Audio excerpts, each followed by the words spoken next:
street downtown. The discomfort I felt toward the solemn, almost stranger in front of me, who I somehow knew had been ostracized from the family, was wrapped around that awareness. Even the gesture he made in that awkward and almost wordless sidewalk encounter, taking off his watch and giving it to me, draping it over my skinny wrist, I can still see it hanging there, with a weight to it that wanted to pull me down to the pavement, felt ominous in its inappropriateness. It telegraphed that here was someone who was used to outsized acts, to ignoring the norms. But I had no idea what that meant, no idea who he was really. I didn't want to learn more, and I never did. No doubt partly because Frank had lived for so long out of town, outside the circle, he hadn't hugged the silence into himself.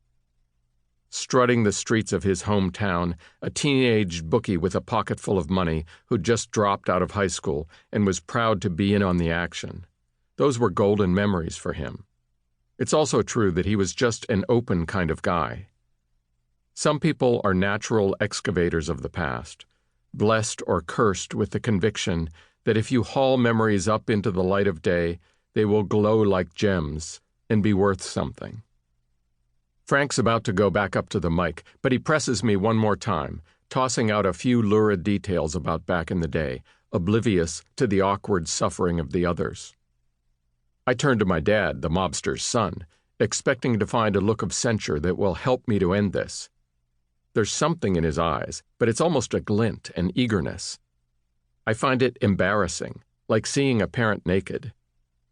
Pondering for half a second, I realize I shouldn't be surprised. My father has always been more daring than me, willing to jump into things, to risk making a fool of himself. I shake my head confidently at Frank. Not my thing. He gives me a look. What do you mean? You write history. This is American history. It's right in front of you. He's getting personal now, telling me how to do my job. And just for a second, the marketable outline of my grandfather's world spreads across the front of my brain like a banner ad, the kind of thing you could sell to your publisher. Everybody knows the mob, but nobody knows the story of the small-town mob, how it was as much a part of mid-century American life as the hot dog, how, just like the interstate highway system, it stitched together the Schenectadys and Scrantons, the Zanesvilles and Topecas, the Wichitas and Amarillos and Fresnos.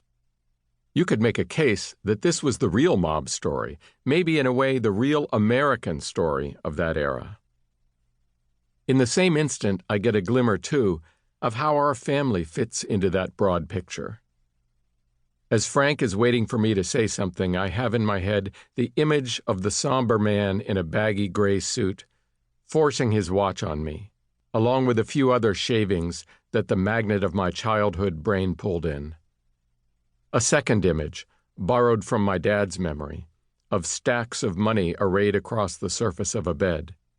Men talking about the boys, and me knowing they were not boys like me. The boys downtown. The boys in Pittsburgh. In my grandmother's basement, a large cage with dice in it, which had a handle for turning it, and me half-heartedly trying to play with it, but knowing it wasn't a toy. But no, I can't do this.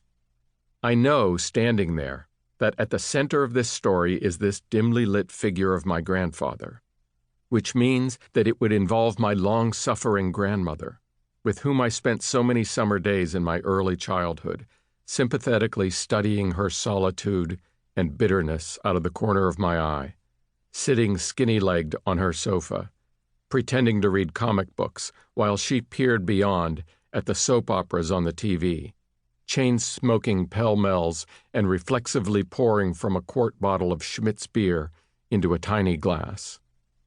Such a story would gather her up into it. In all likelihood, the research would lead me to the source of her pain, and the pain, like a stain, would spread. I give Frank a patronizing smile and shake my head again. Not interested. Too much on my plate. And anyway, my subject area is further back, long ago, far away.